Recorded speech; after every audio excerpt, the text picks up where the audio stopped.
chef de division de la DGRKC en charge des recettes fiscales, M. Lupitu Totela Rico. Nous sommes venus, comme vous l'avez dit, dans une grande délégation de la province, bien représentée. Nous sommes accompagnés du ministère provincial des Finances représenté par M. le directeur de cabinet de son Excellence, M. le ministre provincial des Finances, Maître Oumba Di Mwanda. Et dans la délégation, nous avons également le président de l'association des motocyclistes du Congo central, M. Bamonekene Ediaba. Et enfin, nous avons notre chef d'antenne de la DGRKC territoire de Songololo, qui gère également Lukala, M. Kidiazi Malungiti.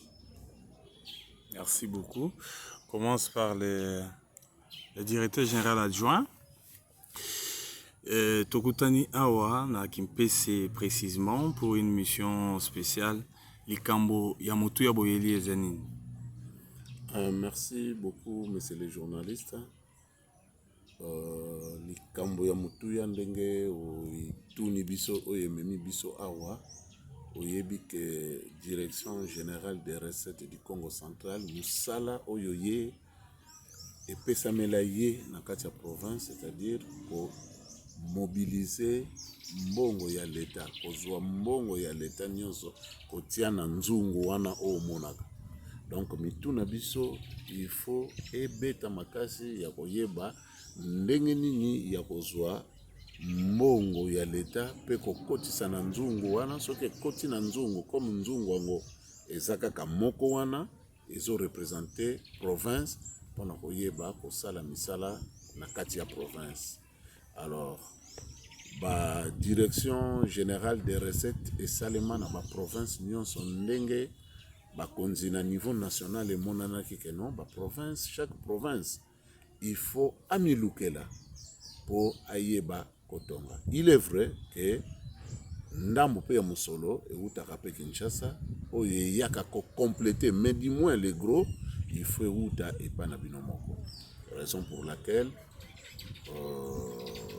tomonaki photo kita na bantité pona likambo moko na acte générateur moko oyo tomonaki jusque là ezokende penza ndenge elongo banité donc ezokotisa penza comme tel mbongo na caisse ya l'État te nde eloko oyo babengi plaque ya moto parce que bana moto yo moko zomona keza secteur moko oyo l'État pe akokaki kozwa oyo ya ye musolo na nzela na bango pour emeka pe kosunga province.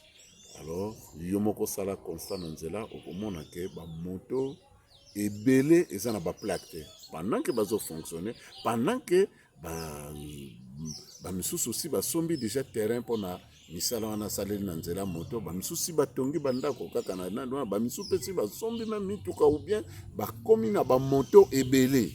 La preuve en est que au monde qui l'air va monter pendant que là que mon qu'est-ce que t'as là donc c'est que moi bénéfice pe bazuzu wango na nzela na raison pour laquelle mutu nyonso to alingi asoma moto mais l'état a kozwa nini l'état azani ti mwasi na kati ya ndako okobenga gouverneur okobenga administrateur du territoire baza basi ya population c'est-à-dire il faut population apesa bango moyen pour bango siko na moyen wana et permettre bango bameka ko sala misala na kati ya province soko pesi bango mbongo te bango pe bakokanga ka maboko mwasi soko pesi mbongo te akolamba na ete mais fufu ya pamba dollar ozolia ozosilika akoloba papa menga na kozula mbongo pe na kozule pa na yo ndenge pe l'État zali ndenge gouverneur to mona ga no yo ko bazo sala eloko te mais likambo bakosala ko uta na poche ya yo parce que yo nde patron ya gouverneur yo nde patron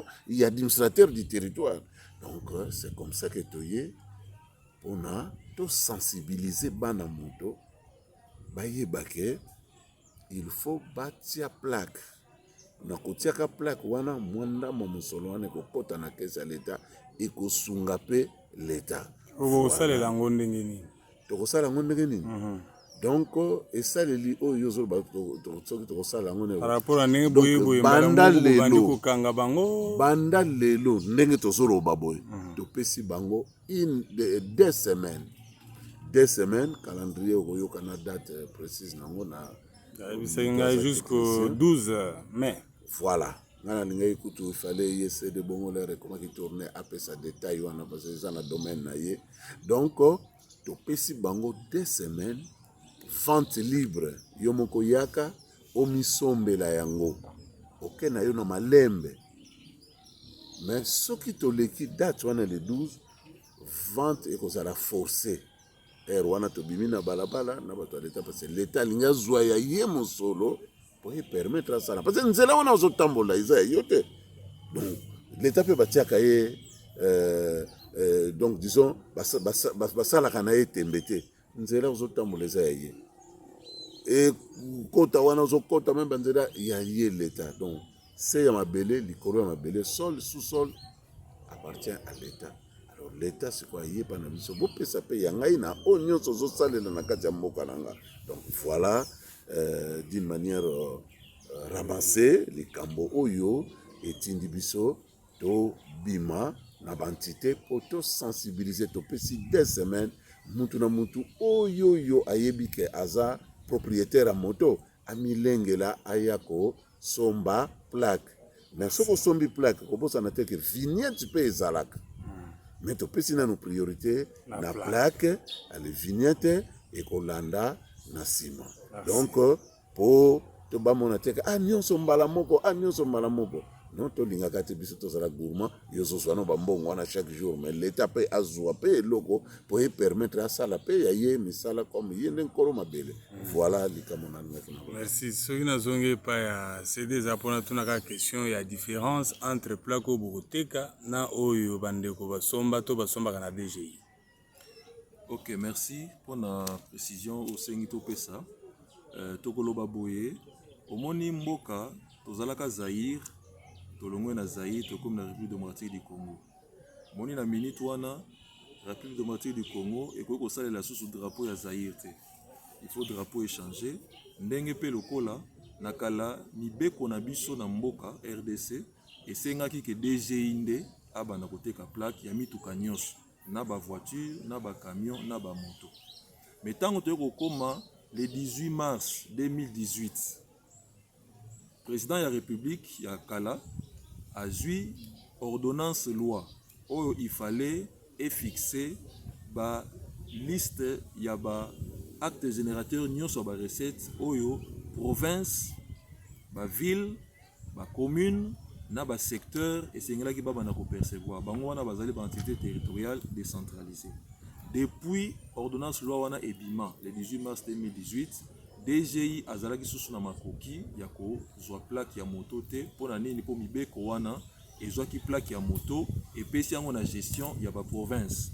Donc dorénavant plaque ya moto oyo neti na simbi awawa o ezali ya Congo central ezali plaque chaque province ya République démocratique du Congo.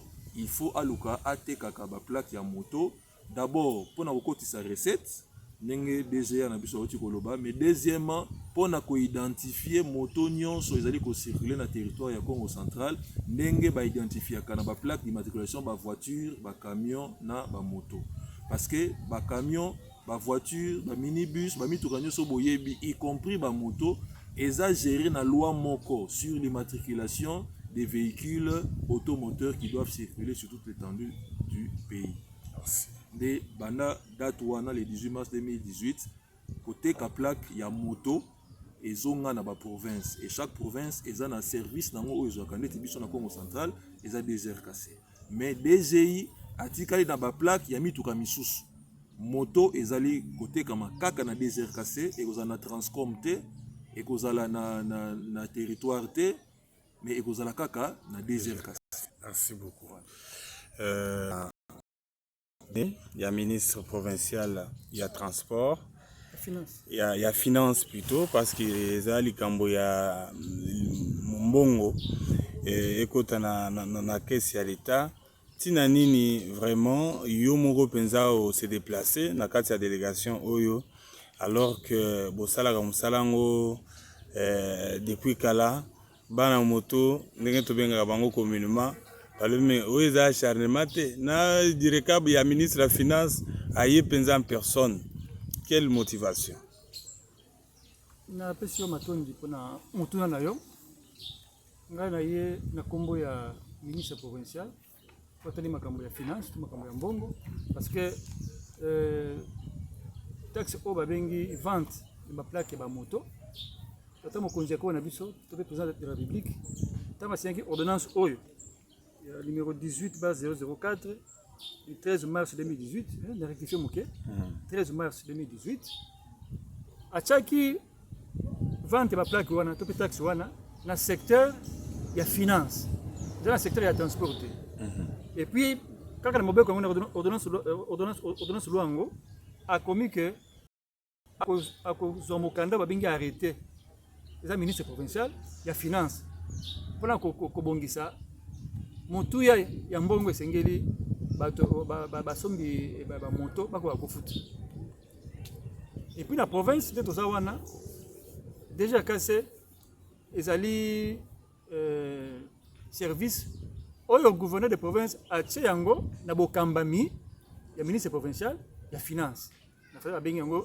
sous tutelle parce que sous tutelle ministre ya finance yango moni ministre alobi lokola nga na pesi motuya ya mbongo o déjà kase sengeli akongolela ngai to akongolela province na chaque mois bengi ba assignation ale sengeli pe liso na ngai moko ministre pe ezala elongo na déjà kase tango déjà kase ya okita sur terrain pour s'assurer ete musala ya kusala bana ndenge longo bani ete ordre to pending sa opesa na déjà kase pour okende na bipane bipai zali ko sali mapeza na ndenge oye asengeli yango yango ezali ko justifier présence na ngai la délégation oye awana disons na ex cataract to bandi lelo songololo bazangungu titre source na ex lukaya na kasango liloba muke pa chef d'antenne ya koyeba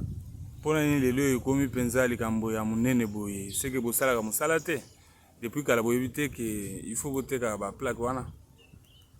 Merci na moloba opesi ngai monsieur le journaliste ndenge kaka mokonzi alobaki le DGA ya DGRKC ke bakonstataki ezalaki na faible densité ya taxe oyo tobengi koteka oyo ezali baplaque ya bamoto. C'est pour cela que bango moko bamoni ke soki etikali kaka ndenge wana la DGRKC oyo ekotisaka mbongo na province koka vraiment na kokota. C'est pour cela que bazwi initiative oyo yango nomoni bango nyonso bakiti bazokita na bantité nyonso mpona kosensibiliser. Mais ngai na kobakisa kaka na kosenga na ba propriétaire nyonso ya bamoto base conformer na loi. Soki asombi plaque ya moto na ye pe komi sécurisé.